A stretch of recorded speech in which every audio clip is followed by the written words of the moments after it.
All right, good morning, South Texas, and happy Friday. I hope your day has been going well. It is finally here. You know, Good Friday, Easter weekend. I know a lot of people have some plans this weekend, maybe get together with family.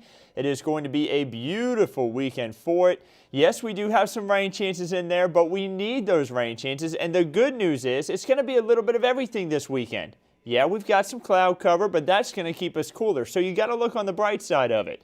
We're going to also have a peak of sunshine here and there. And then we're going to get a little bit of shower activity. And that's a good thing because we really do need the rainfall. The good thing with it too is it's not going to be a washout. So if you maybe have some plans outside, maybe lunch outside with the family, or maybe an Easter egg hunt on Sunday morning, still looking like we're going to be fine for that. Let's see when those higher rain chances are going to be this weekend, and then talk a little bit about what we can expect all throughout this weekend in this weather update. So let's start off with the allergy report. You know, I've been bugged by it myself. Oak has been heavy, and it's been really bothering things. A little bit of rain, though, could help to knock some of those numbers down. Right now, it's at 3,500, coming in at a heavy number there. That's expected to, I guess, continue at least until we get a really good washout for rain. No, mold is at a light level, juniper light, mulberry light, and something not listed on the board here, but it is in the air. Hackberry is also coming in at light levels. The Edwards Aquifer sitting at 656 feet. Yes, the 10-day average is below 660. Now, I don't believe any stage 1 water restrictions are in place just yet, but I'm willing to bet SAWS ends up, the Edwards Aquifer Authority ends up pulling the trigger and putting in stage 1 water restrictions. We're just going to have to keep a close eye on that to see when that does occur. 658.2 feet on the 10-day average there. And then you see 0.7 of a foot is how much we've fallen in the last 24 hours. We need some rain to help things out. Now, before we get too far into the forecast, I love showing the time lapse. Look at how the day ended out at Calaveras Lake yesterday. A stunning sunset. We started to see a little bit more cloud cover make its way through the region, and it looks like we've had a little bit of like cloud cover just pass through all throughout the night. A stunning view there. I love these time lapses out at Calaveras Lake, always beautiful. We didn't have any fog this morning. We had a mostly cloudy to partly cloudy sky overhead. A nice sunrise, and this is where we're pretty much at right now. A little bit of cloud cover out there, but also a few peaks of sunshine here and there. And let's take a look at our tower cams all across the city. Northwest San Antonio right now at 59 degrees, not too bad out there. 63 at San Antonio Airport, 65 out at Calaveras Lake, a little bit warmer out there. We just saw that view a second ago. You see the sunshine down on the ground there in front of the camera. So not too bad. Now, I haven't seen many questions come in. If you have any questions, send them my way. I'd be happy to answer them for you. Let's take a look at the rain, though.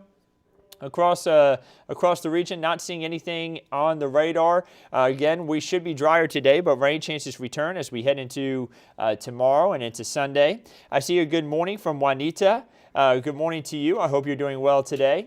A wider look at the region shows that we're not seeing any rain really all across the state of Texas. The Lone Star State pretty much dry as a whole until you get to that very top northwest corner of Texas. There's a little bit of shower activity up there. And guys, there's actually, I'm going to give you a little bit of an insight here. If you head up to Clayton, New Mexico and drive northeast on Highway 412, 412 crosses right there at that very northwest corner of Texas.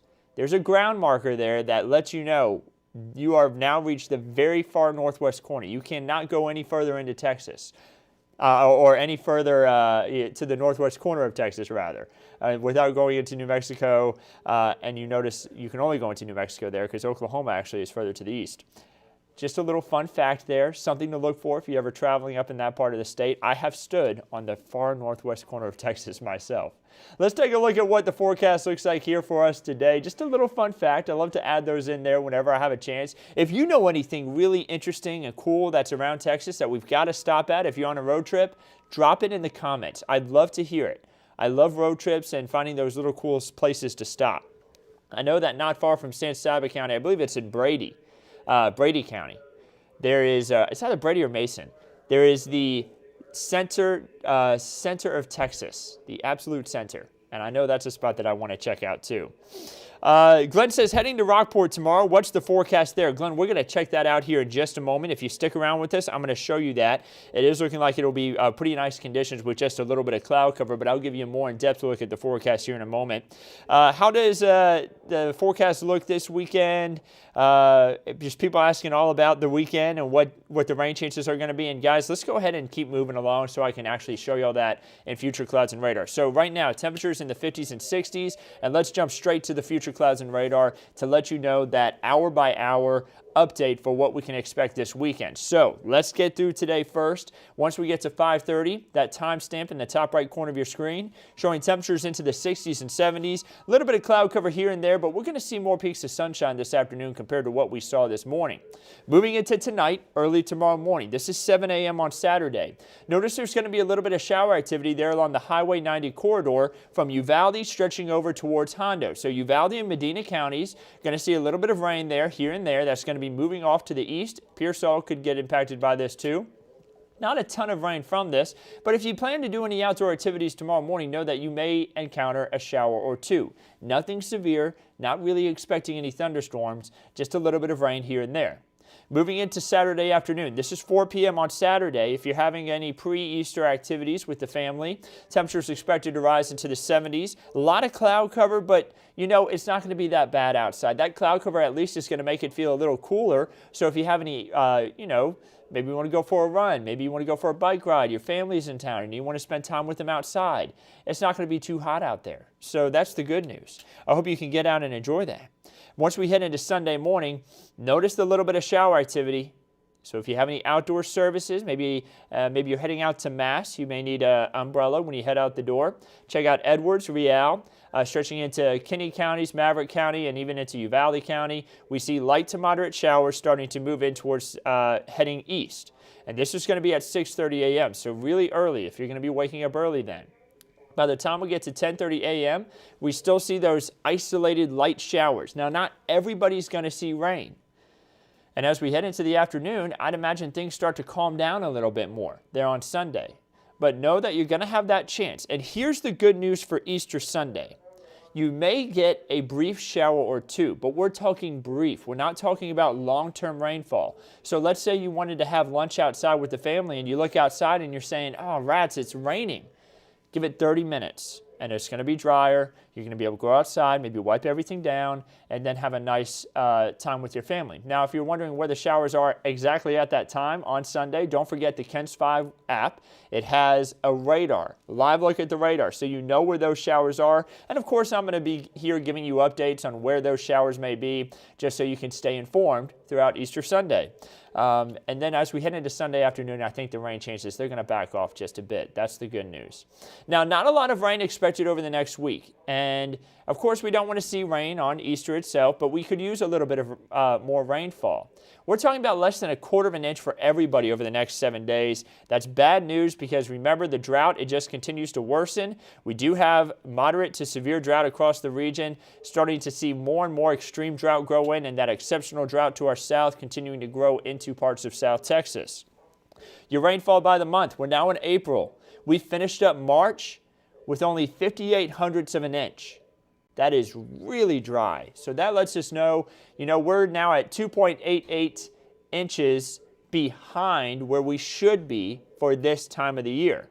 So, we're nearing in on 3 inches behind where we should be. That's not good. We need a lot more rainfall. Remember, I've talked about this every time we show this graphic. 2019 and 2020 both finished up more than 10 inches behind average. We're on pace to do it again in 2021. So let's hope we can get some more rain in here.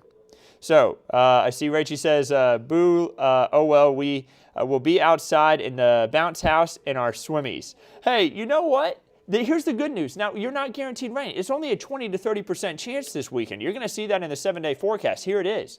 So, your chances of seeing rain, they're actually fairly lower. But because we do have that chance, and I do think we'll have some showers on radar, that's why I say you need to be prepared for rain. Don't, just be ready for it in case it does happen. So maybe have the swimmies ready, but you may not even end up needing them. It may end up staying dry where you are. So that's the good news. But be prepared to encounter a brief shower or two this weekend. Today, 73, 52 when you wake up tomorrow morning. A little bit warmer compared to what we had this morning, but not by much. And then you see there Sunday, 56. 70s for highs each day. Not too bad there, not too hot. And then you see we climb the ladder, and then it gets hot. 90s back on the board for the first time in a few months here. I think it's since October since we had 90s on the board. So Thursday going to be very hot. Lots of mostly clear to partly cloudy skies on the board. A lot more sunshine compared to what we have this weekend is what I was trying to get at for Tuesday all the way through Thursday. So we'll be seeing that. Here's what we have as far as the 8 to 14 day outlook. We're looking beyond the 7-day forecast, mid-April. Looks like we're going to continue with drier than average conditions. So not good news there. We need the rainfall. If those of you who like the above average temperatures, where we have temperatures, let's say in the lower 80s for highs and then upper 50s to lower 60s for lows, that's above average this time of year. And that looks like where we're going to stay for the middle of April. Here's the Lone Star 3-day forecast, and I saw a couple of y'all asking about Rockport. You're about to see that forecast. Your Lone Star 3-day forecast not looking too bad there. Seeing temperatures stay pretty comfortable across the state. 70s and 80s for highs, 60s for our friends over towards Houston for the next couple of days, so a little bit cooler for them. You see the rain chances there in for Austin on Sunday. So if you got any Easter plans on Sunday, could encounter some shower activity up there for our neighbors in Austin. Let's take a look at the Texas Gulf Coast forecast. You're making me jealous. All of y'all who said you're headed down to Rockport, maybe Port Aransas, you know, that's why I want to head on down for a vacation this weekend. That doesn't sound too bad. I'm a big fan of the Gulf of Mexico and just spending time out on the beach. Big fan of it. So I hope you all can all have fun, spend time with family maybe down there. Of course, continue to stay safe. You know, these are still coronavirus times. Make sure you wear your mask and do anything you need to do to keep the coronavirus cases down and protect yourself. But, you know, make sure you go have fun if you're going to be headed down there, too. Temperatures expected to be in the 70s each day for everybody but Galveston, where it's going to be about 69. And look at the winds. It's going to be a little breezy in some spots. South Padre, 19-mile-per-hour winds out of the east-southeast. Going to have 16-mile-per-hour winds in Port Aransas on Saturday. So a little breezy. Make sure that you know how to fight a rip current. You don't fight them. If you end up in a rip current, remember, let it take you out. Once it stops pulling you so much, just try to swim parallel with the beach. So don't try to swim towards the beach. You swim parallel to get out of the rip current. And then once you're at a point where the rip current isn't pushing you as hard, then you swim back to the beach. They say that a majority of deaths that occur from rip currents are actually from people who are visiting from away from the coast. So if you do encounter rip currents, remember, that's what you're supposed to do. If you get pulled out, you swim parallel, and then you swim in once you're at an area where the rip current isn't pulling you out. The rip current doesn't work as like for the whole beach. It's for a section. So you may have a rip current in one part of the beach, and then further up, it's not a rip current. You'll be able to swim in. So just remember that. A little bit of advice if you're headed down to the beach. It's always important to make sure we continue to stay safe and keep you informed on anything that could be weather related wherever you may be traveling to. So have a great trip down there on the beach though. And of course, always check for weather conditions and water conditions whenever you arrive. They typically have flags there flying right on the beach to let you know what's happening with the water, if it is more rip currents, if there is a lot of jellyfish out there or anything like that. They always have flags flying, and they also have ways that you can find out what those flags mean, typically nearby too. So enjoy those trips down to the beach if you are headed down there. Again, should be a great weekend for it. Let's take a look at the Texas State Park forecast. That's another thing that I love to do, is head out and enjoy some of our beautiful Texas State parks. Looks like a lot of cloud cover tomorrow, a little bit of shower activity in the morning, but nothing too menacing. You should definitely still go out there and enjoy it if you can. Going to leave y'all with the 7-day forecast. Again, temperatures expected to be pretty cool here for this weekend, below average with those mid-70s to lower 70s. And then we see our temperatures climb up back into the 80s and 90s for highs for the middle of next week. Now, Meteorologist Andrew Wilson is off, and I am going to be filling in for her today at noon. So be sure to tune in at noon. We'll have the latest update. Remember, these weather models that we look at, they update at certain times during the day, and we'll actually have a new updated look at what the radar may look like this weekend for Saturday and Sunday coming up at noon today. So that model is going to be updating here just over the next 30 minutes. We'll have the latest look at noon. Be sure to tune in. We'll have the latest update on news from across the area. And then, of course, Weather Chief Bill Taylor's in at 4, 5, 6, and 10 with the latest update to the forecast. Be sure to tune into that. And we'll keep you updated on everything in between right on KENS5.com with the KENS5 app, on Facebook and YouTube. We're live on all of those platforms right now. If you don't have that KENS5 app, be sure to download it from the App Store. We can keep you updated on everything throughout the day. And whenever there's any weather alerts going on in our region, we can send you updates right with that app on your phone. So great tool to have. And of course, make sure you like us and follow us on Facebook, Twitter, YouTube, all of those social platforms. So we'll keep you updated on everything throughout the day. Be sure to join us at noon on KENS5 CBS. And we'll keep you updated and informed, of course, on everything. Y'all have a wonderful Friday and have a wonderful Easter weekend.